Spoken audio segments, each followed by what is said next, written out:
Es un gusto saludarles en esta tarde, noche de viernes. Estas son las noticias de Contexto Global y mi nombre es Ángela Gómez. Estoy con ustedes a partir de este momento. Comenzamos. Naciones Unidas acusó a Estados Unidos de violar el derecho internacional por los ataques contra embarcaciones en el Mar Caribe y el Pacífico, supuestamente vinculadas con el narcotráfico. El organismo sentenció que los tripulantes que perecieron en los bombardeos fueron víctimas de ejecuciones extrajudiciales. El Consejo de Seguridad de Naciones Unidas aprobó una resolución que respalda la reivindicación de Marruecos sobre el Sáhara Occidental, región en disputa. El rey marroquí invitó a un diálogo fraternal y sincero al presidente argelino, cuyo país apoya al Frente Polisario. Y en Brasil, las autoridades de Río de Janeiro publicaron los nombres de 99 de las víctimas del megaoperativo contra un grupo criminal esta semana. En las calles siguen las protestas contra la brutalidad de policías y militares locales.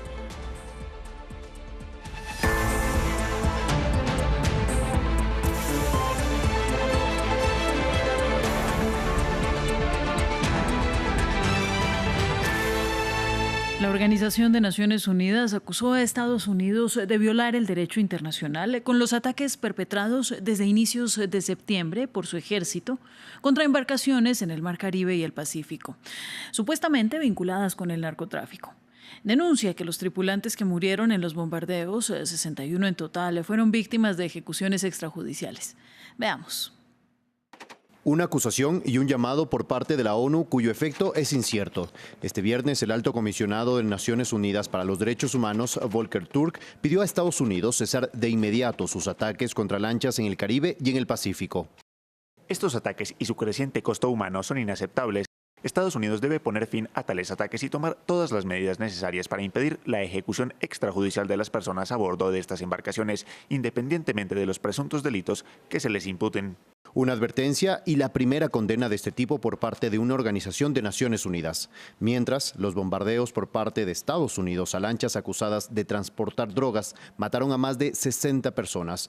Una ofensiva que inició en septiembre en el Mar Caribe y que ahora se ha extendido al Pacífico. Trump justifica las muertes alegando que son parte de redes criminales y que se encuentra en un conflicto armado contra los cárteles de la droga.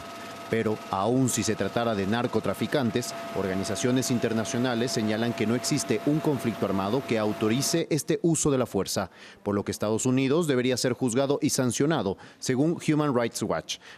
Los países latinoamericanos denunciaron esos ataques. Venezuela incluso preparó un plan en caso de que llegue un ataque directo a su territorio. Sin embargo, Nicolás Maduro ha pedido recientemente paz a Estados Unidos. Democrático.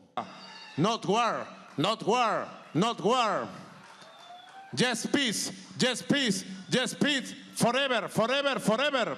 Mientras que el presidente de Colombia lo ha visto como una agresión directa a la soberanía de la región. En tanto, el presidente de Estados Unidos, Donald Trump, negó que planee atacar instalaciones militares en Venezuela. Las declaraciones del republicano tienen lugar después de que medios como The Wall Street Journal afirmaran que Washington se preparaba para bombardear. Señor presidente, hay informes que indican que usted está considerando ataques dentro de Venezuela. ¿Es cierto? No. ¿Tomó usted alguna decisión al respecto? No, no es cierto. El Consejo de Seguridad de Naciones Unidas adoptó una resolución que afirma que una verdadera autonomía para el Sáhara Occidental bajo soberanía marroquí podría ser la solución más viable al conflicto de 50 años entre Rabat y el Frente Polisario respaldado por Argelia. El Sáhara Occidental, una extensión desértica del tamaño de Gran Bretaña, ha sido escenario de la disputa territorial más larga de África desde que España, potencia colonial, se retiró en 1975 y Marruecos se anexionó el territorio. El Consejo de Seguridad de la ONU, en un texto redactado por Estados Unidos, instó a las partes a entablar negociaciones basadas en un plan de autonomía presentado por primera vez por Marruecos en 2007. Tras conocerse la votación del Consejo, el rey Mohamed VI invitó a un diálogo fraternal y sincero al presidente argelino, país que apoya al Frente Polisario. La decisión final La decisión final sobre el futuro no puede ni debe pertenecer a nadie más que al pueblo bajo dominación colonial. Esta resolución, este texto, ignora las propuestas del Frente Polisario que fueron presentadas recientemente al Secretario General de las Naciones Unidas y al Consejo de Seguridad y publicadas con la referencia 2025-664. El Frente Polisario es parte en el conflicto y su opinión debe ser escuchada.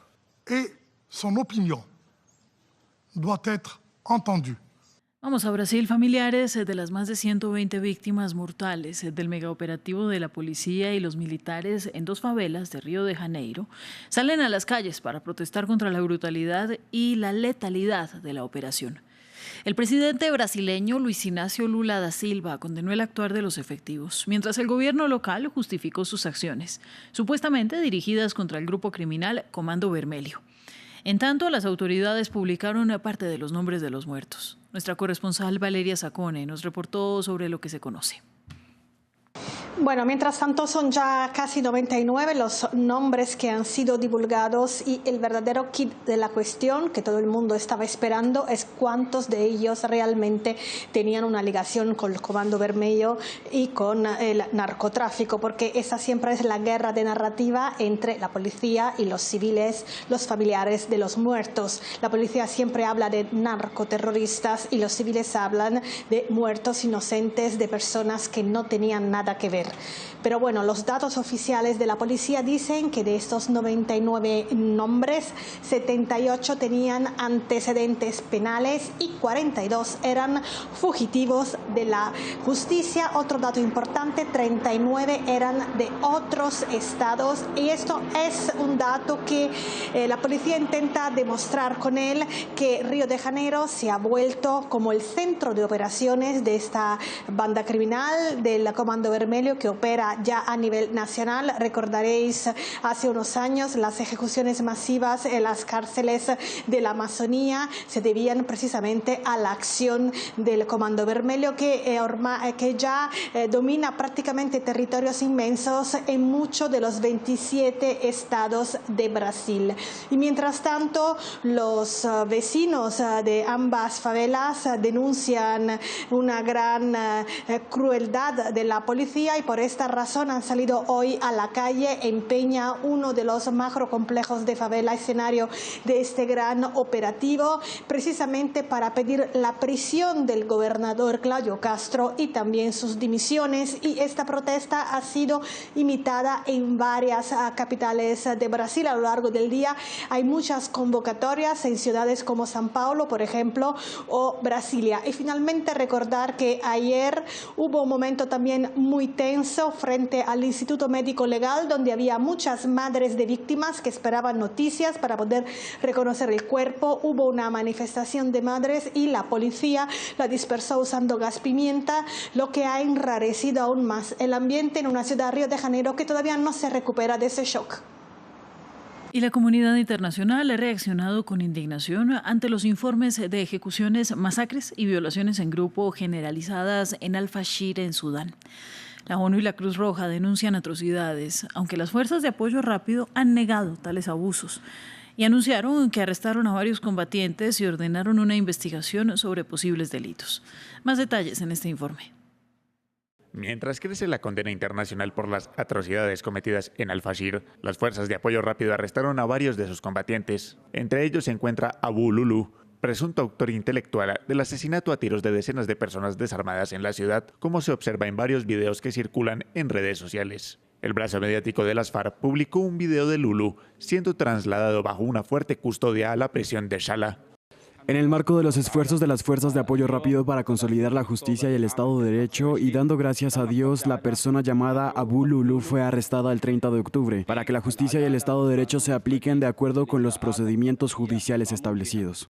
Sin embargo, la medida del grupo paramilitar ha generado escepticismo entre muchas ONG y parte de la población sudanesa, que considera que no se puede confiar en las investigaciones internas del grupo paramilitar. Testigos presenciales que escaparon de Al-Fashir relatan condiciones horribles, incluyendo denuncias de asesinatos en masa y limpieza étnica. Tras un brutal asedio de 18 meses, las fuerzas de apoyo rápido FARC capturaron el domingo el último bastión del ejército sudanés en Darfur del Norte. Desde entonces, más de 62.000 personas han huido de la ciudad mientras que decenas de miles de civiles permanecen atrapados, desconociéndose su paradero. Probablemente nos enfrentamos a uno de los conflictos más dramáticos de nuestro tiempo y las actividades que se necesitan para la ayuda humanitaria que se requiere en esta etapa son absolutamente esenciales. Las fuerzas paramilitares llevan más de 2 años librando una guerra contra el ejército sudanés en lo que la ONU ha calificado como la mayor crisis humanitaria del mundo. Hasta aquí las noticias. Siga en France 24.